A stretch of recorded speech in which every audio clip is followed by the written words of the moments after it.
All right, what's up, everybody? So, if you've been around here for any period of time, you've seen Joel and I at hotels. So, we like getting on here basically after we teach a class and talking hate, talk about a bunch of stuff. A lot of the time, you know, your questions in the comment box end up being complete YouTube videos. So, we tend to enjoy that. So, recently had some people asking about enclosed emitter optics.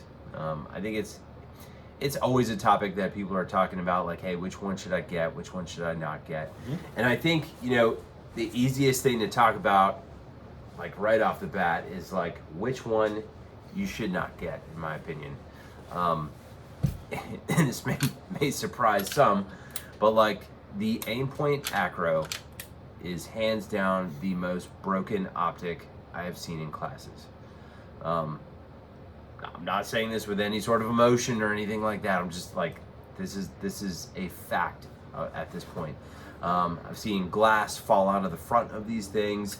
I've seen emitters basically fall out of the wherever they're attached to and just basically dangle in the body. I've seen all kinds of broken acros in classes.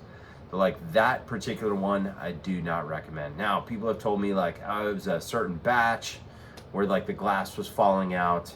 I personally own one where like you could see that like only half of it is glued.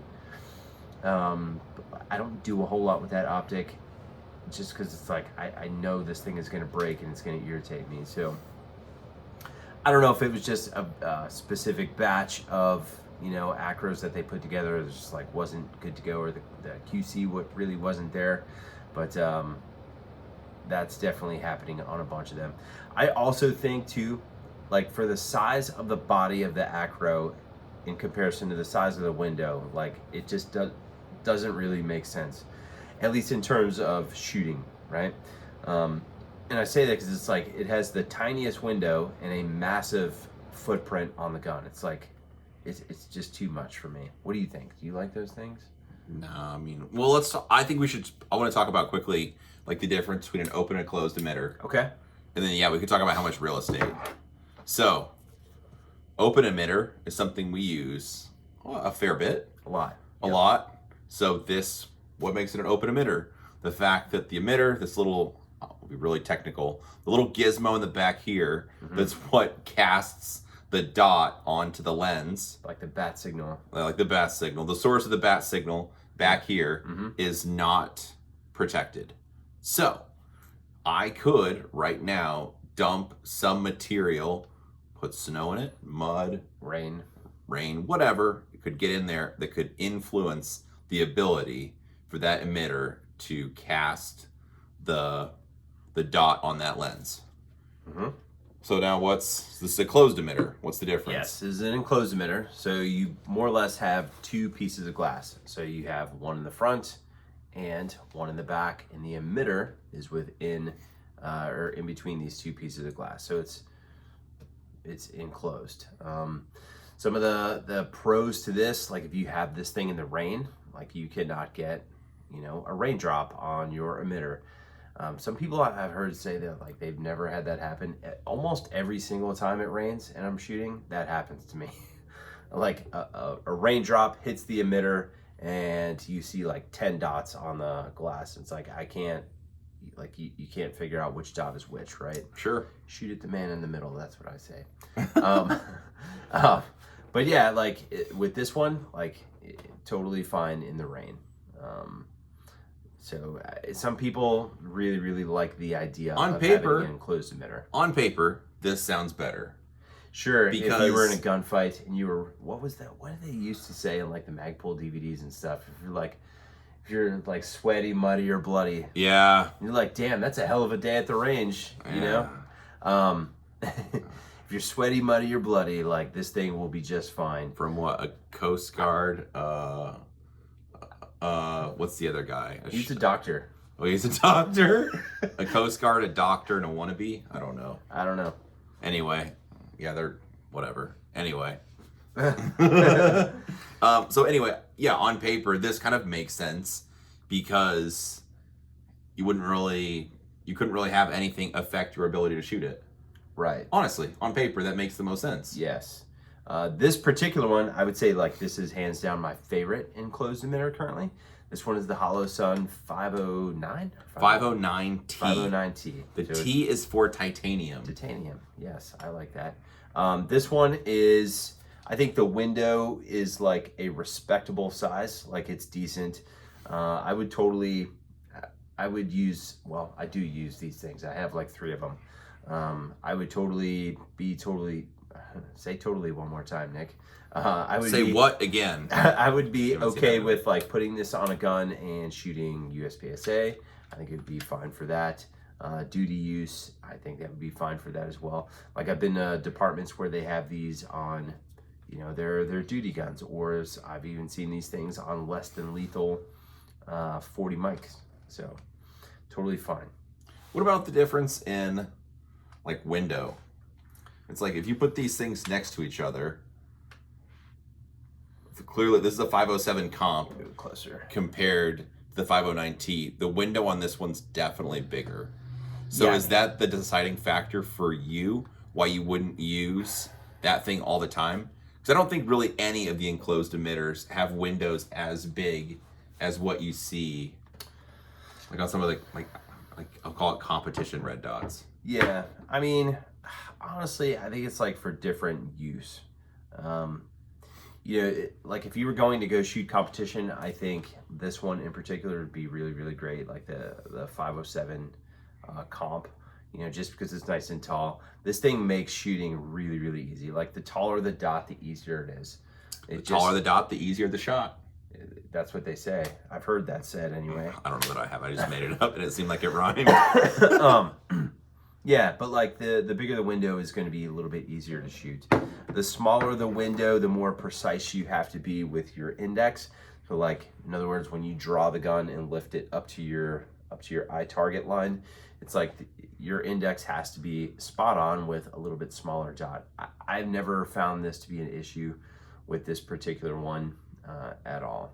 I would say that like the Acro is most certainly going to be the hardest, right? So like if you have a really crappy index, you might, and you have an Acro, you might be one of those where you bring it out and then do this whole thing, the lasso, and then you find it and then shoot.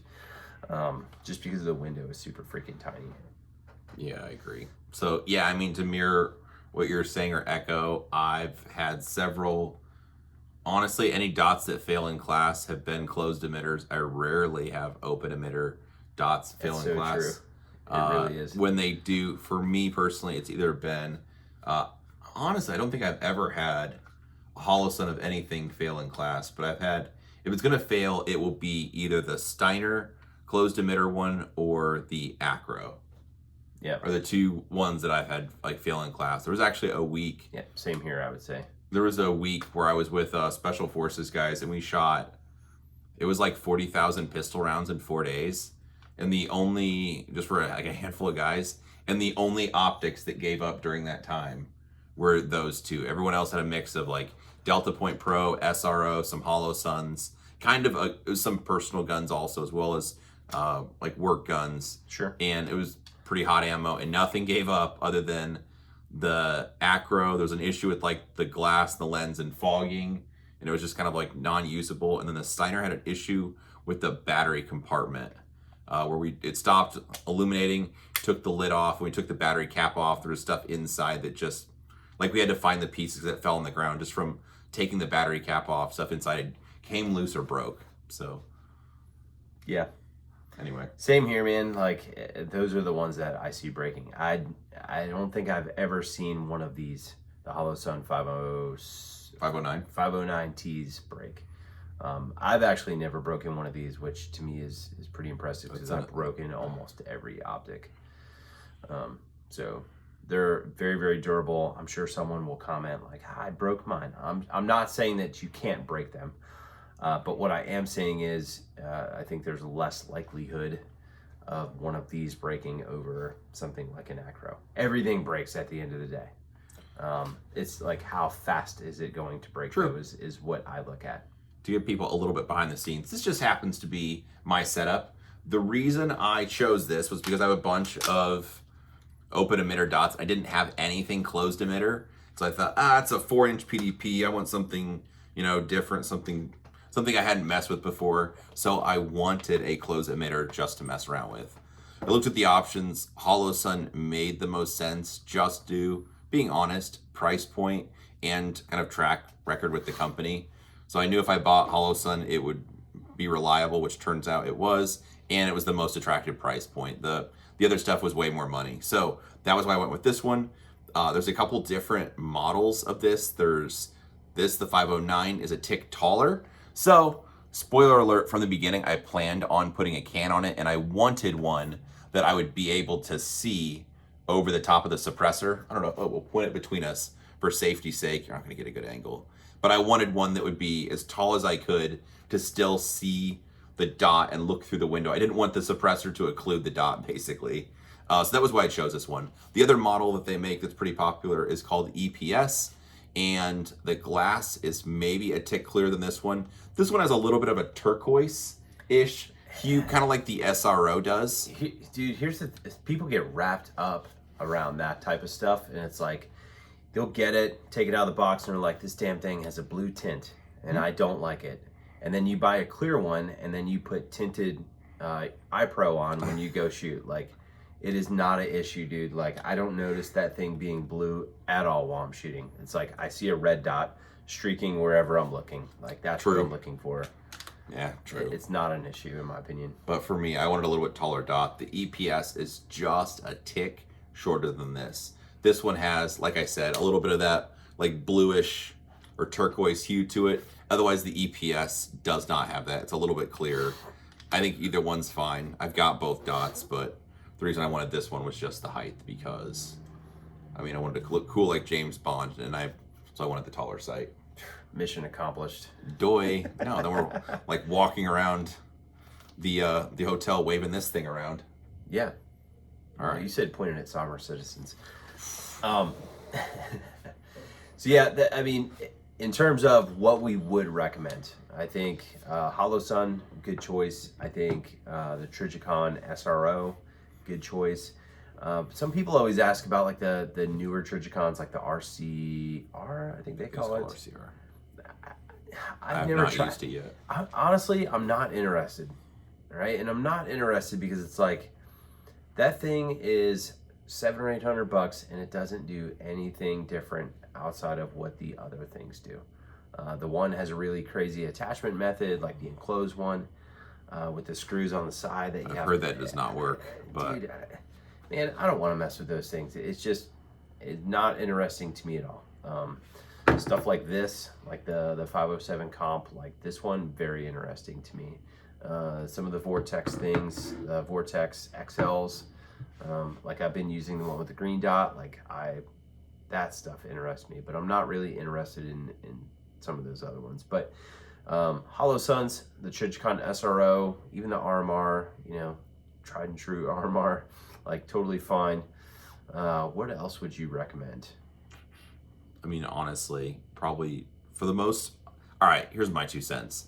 The Trijicon stuff is good. The RMRs and SROs are great.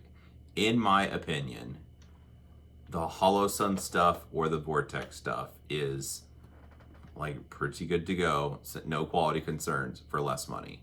So most people, maybe not us, but most people do work hard for their money. So I think it makes sense to get the best value. So most of my guns have one of those two, either Holosun stuff or Vortex stuff, just because warranty's good to go and it's a lot less money. The Trijicon stuff is a great product, especially the SRO. I've had a bunch of those and used them before. Yeah, they're me too. A great optic, but I think there's better options for less money. Yeah, I agree. So I think we beat that horse pretty good. I think we got it. We won. Yeah, I think the moral of the story is probably not to buy an Acro. Buy one of the other options that are not going to break. No, and I don't know. I know some departments also using this 509T, by the way, for what it's worth. So yeah, I think it depends on your own testing and what you're looking for. But if you're looking for a duty style optic, I think it would be a good choice if you need the closed emitter route. Yeah. Well, if you guys have any questions, comments, concerns, or if you want to tell us what your favorite optic is, drop them in the comment box below. As always, we will be happy to answer any of those questions. Yeah, thanks for watching.